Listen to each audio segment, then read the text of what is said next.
How you doing, fight fans? This is Boxing Knowledge coming at you once again with my second video of the evening on this lovely July 4th.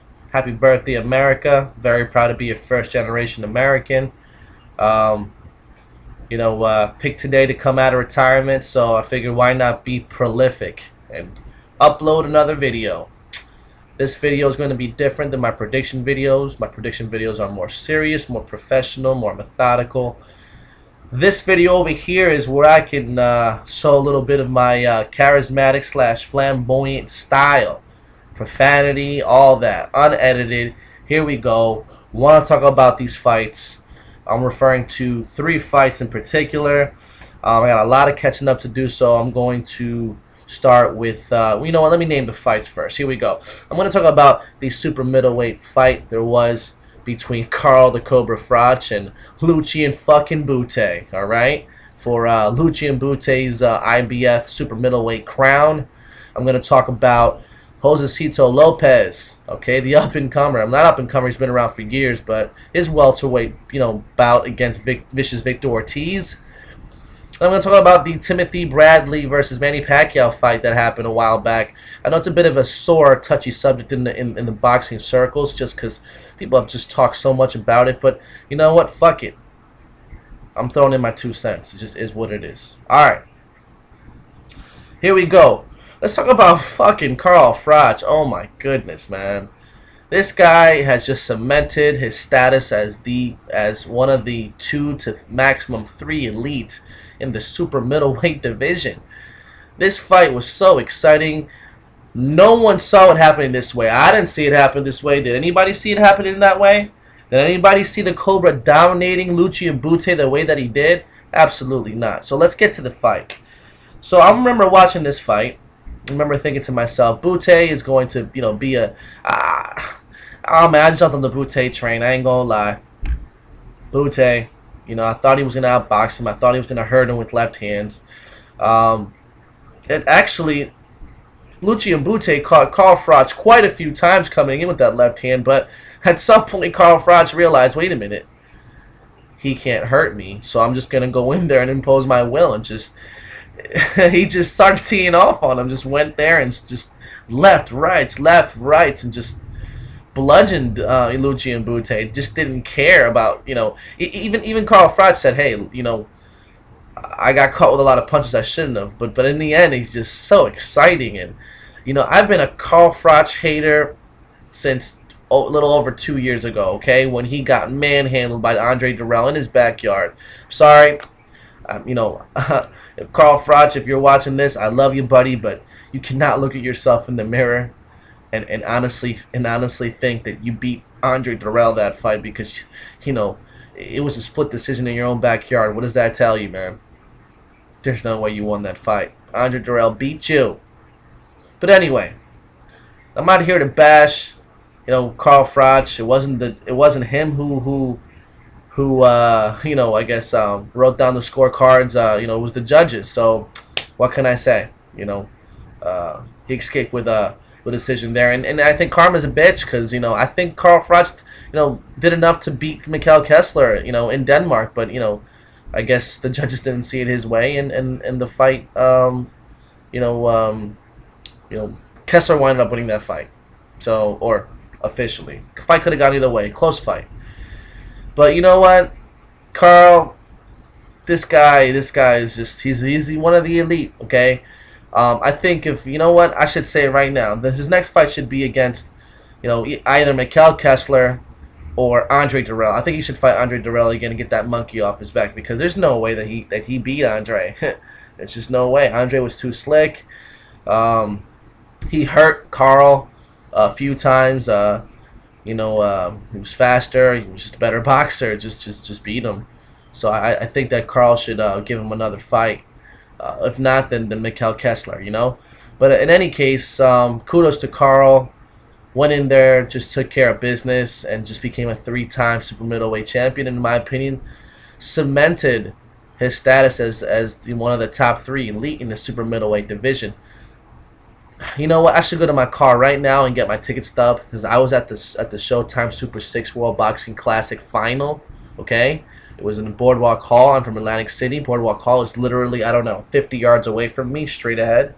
So, I mean, I was there. Carl Froch did not look like himself. He looked lackadaisical. He looked, lethargic, sluggish. I could say 100 different words for how he looked. He just didn't look himself. He looked disheartened, deflated, just discouraged. I could go on and on with these adjectives, but he just wasn't himself. And Andre Ward made him pay for it. I mean, this is such a confidence booster for Carl Froch. He's back. Carl Froch is back, and he's here to stay. He's a force. From this point on, I give him all the recognition in the world, and he is part of the elite. And if actually he were to give Andre Dirrell another opportunity, which is not going to happen, but if he were to do that, I wouldn't.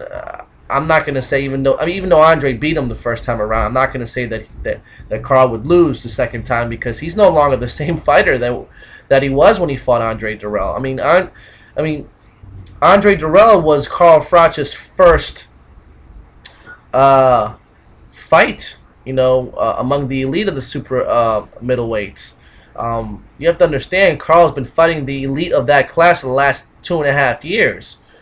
With the tournament and now Lucian Bute. So, I mean, he's fought everybody in that weight class, and he's beat them all except for Andre Ward. So, he's elevated his game. And the evidence lies in his victory against Lucian Bute. So, there you go. I mean, Lucian Bute was fighting soft opposition.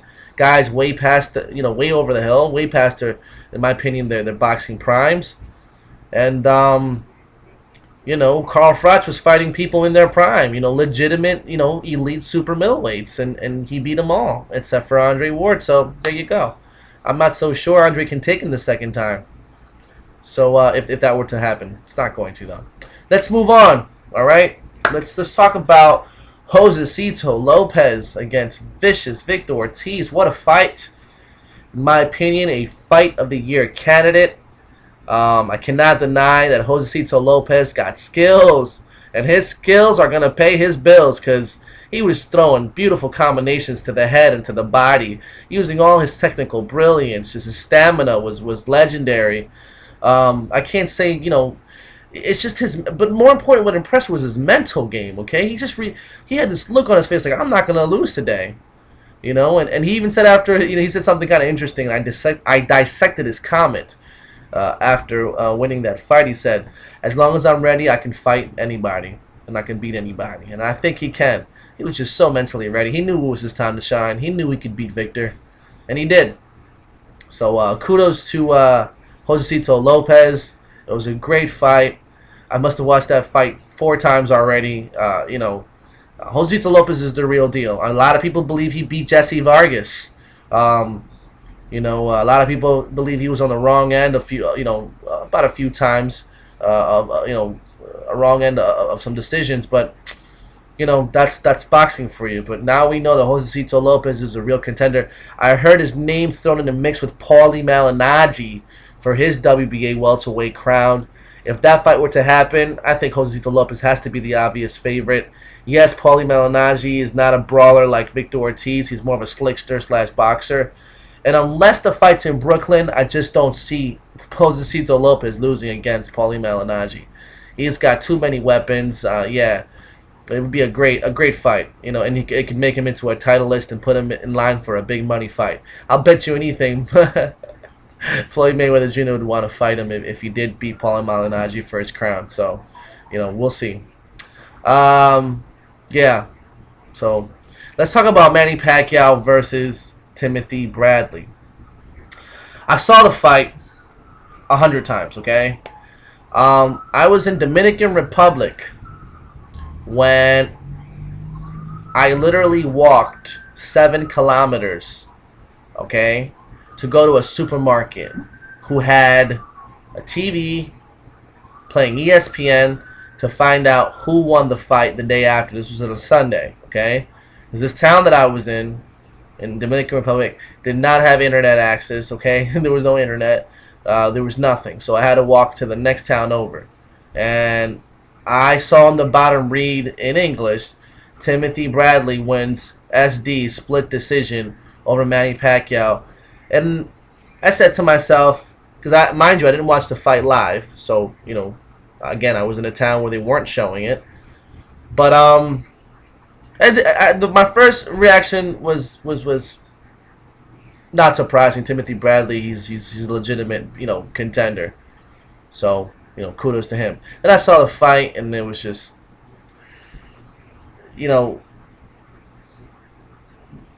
to say it wasn't competitive would be absolute lunacy. I don't know how Dan Rayfield had such a wide margin. I think he had it 117, 112. I don't, something along those lines. 117, 111. Some people, I think the Associated Press had it by the same margin. A lot of judges had it, wide margins. I think the fight was very competitive. I honestly scored the fight 115, 113 for Pacquiao, convincingly. And it was obvious that Manny Pacquiao wasn't really turning it up in the late rounds because he thought he had a comfortable lead. But, I mean, the numbers don't lie. He landed more power punches, landed more overall punches. I think it was a clear, concise victory. It wasn't a landslide, travesty, robbery, highway. No. The fight was competitive. I have to give Timothy Bradley his credit, and he did very well, especially with 2 bad feet. I'm surprised that, I don't know what it is. It's like Manny doesn't have that power anymore, because he hurt Bradley a lot, and he hit Bradley a lot of times coming in. So how people think that Timothy actually won that fight, guys like Brian Kenny, I don't know. I don't know. The fight was slightly competitive. The fight was very competitive, but I was being generous on some rounds, but I could conceivably see Manny winning that fight 115, 113. That's the score I keep getting every time I watch the fight and every time I score it. Yeah, Manny definitely beat Tim Bradley. I'm not sure who I want to see Manny fight next. I don't know if I should see him fight, if I want to see him fight Marquez for a 4th time or Bradley again. A part of me wants him to fight Timothy Bradley to regain his title. Could be a 2-time welterweight titleist, add to his legacy, and just vanquish just destroy any haters, and just beat him by KO the second time. Because I think that if they fight again, Manny's gonna KO him. I believe that. That's a whole nother ball of wax. We'll see if they'll fight. Or I'd like to see him fight Marquez again. Obviously, I'd like to see him fight Mayweather, but it's not going to happen with Mayweather coming out of jail. So, we'll see. I have pretty much nothing to say about the fight. I think Manny hurt Timothy quite a few times. Tim just never hurt Manny. Just, the numbers show the clear, concise victory for Pacquiao.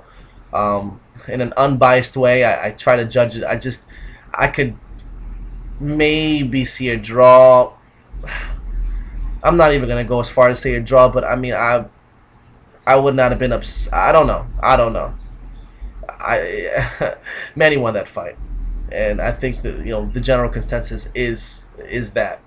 So I think that's enough about Timothy Bradley and Manny Pacquiao. They should fight again. Even though Timothy is going to make a lot of money, and I don't think he deserves to make that much money.